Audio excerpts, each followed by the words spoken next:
Hello అండి, నమస్తే. Welcome back to flavours by Premila. ఈరోజు మన స్పెషల్ నల్లకారం అంటారండి. అమ్మమ్మ గారి స్పెషల్, చాలా బాగుంటుంది టేస్ట్.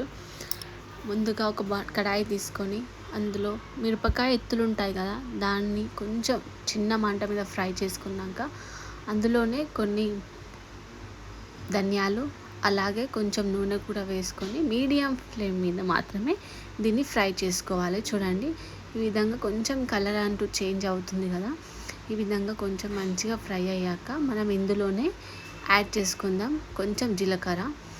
ఇవన్నీ కూడా ఒకటేసారి యాడ్ చేయొద్దు, కొంచెం కొంచెం ఒకటి వేగాక ఒకటి తప్పకుండా యాడ్ చేయాలి.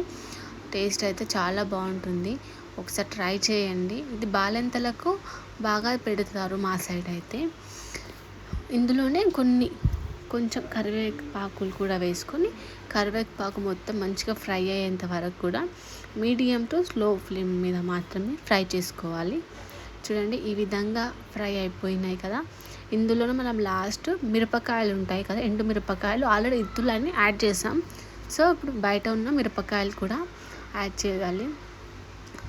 చూడండి, ఈ మిరపకాయలు కూడా మొత్తాన్ని యాడ్ చేసి బాగా మంచి స్మెల్ వచ్చేంత వరకు ఫ్రై చేసుకోవాలి. చూడండి, ఈ విధంగా కొంచెం కొంచెంగా ఒకటి దాని తర్వాత ఒకటి వేసాం కదా, చాలా బాగుంటుంది. హోప్ మీకు తెలిసే అనుకుంటా. మరి మీ సైడ్ ఈ రెసిపీని ఏమంటారో నాకు ఐడియా లేదు. మా సైడ్ అయితే నల్లకారం అంటారు.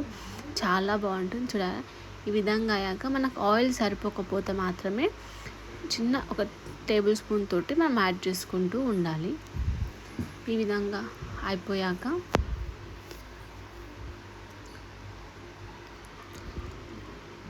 చూడండి, ఈ విధంగా మొత్తాన్ని ఫ్రై అవుతున్నాయి కదా, దీన్ని మొత్తాన్ని రోల్లో వేసుకోవాలి. దీంట్లోనే మనం కొంచెం కల్లుప్పు అంటే దొడ్డుప్పు అంటారు, దాన్ని కూడా యాడ్ చేసుకొని దంచుకోవాలి.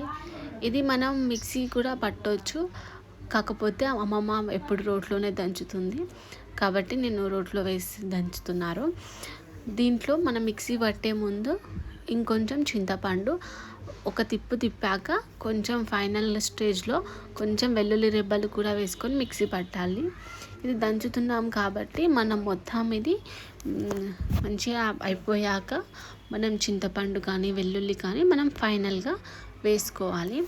చూడండి, ఈ విధంగా మొత్తాన్ని అవుతుంది కదా. దీంట్లోనే మనం ఈ మూమెంట్లో ఇలా అయ్యాక కొంచెం చింతపండు కూడా యాడ్ చేసుకోవాలి. చింతపండు కూడా యాడ్ చేసుకొని ఇంకా మంచిగా మెత్తగా మనకు వీలైనంతగా, మరీ మెత్తగా అవసరం లేదు. చూడండి, నేను వీడియోలో ఏ విధంగా చూపిస్తున్నానో ఈ విధంగా సరిపోతుంది. ఇందులో ఇప్పుడు కొంచెం చింతపండు వేసుకొని దీన్ని కూడా మనం బాగా దంచాలి. చూడండి, మనకు ఆల్మోస్ట్ అయిపోయింది ఇది. సో ఈ మూమెంట్లో మనం కొన్ని వెల్లుల్లి రెబ్బలు కూడా వేసుకొని దంచేసుకొని తీసి పక్కన పెట్టుకోవడం. వేడివేడి అన్నంలో కొంచెం కారం కొంచెం నెయ్యి వేసుకొని తింటే సూపర్. బాలెంతలకు బాగా ఇస్తారు. అలాగే మనకు జ్వరం వచ్చినా, నోరు బాగాలేకపోయినా, ఏదైనా స్పైసీగా తినాలన్నప్పుడు ఇది చాలా బెస్ట్ అని నేను చెప్తాను. తప్పకుండా ట్రై చేయండి. అలాగే ఎలా వచ్చిందో కామెంట్ చేయండి. నెక్స్ట్ ఇలాంటి రెసిపీస్తో ముందుకు రావాలో తప్పకుండా కామెంట్ చేయండి. Thank you for watching. Please subscribe to my channel.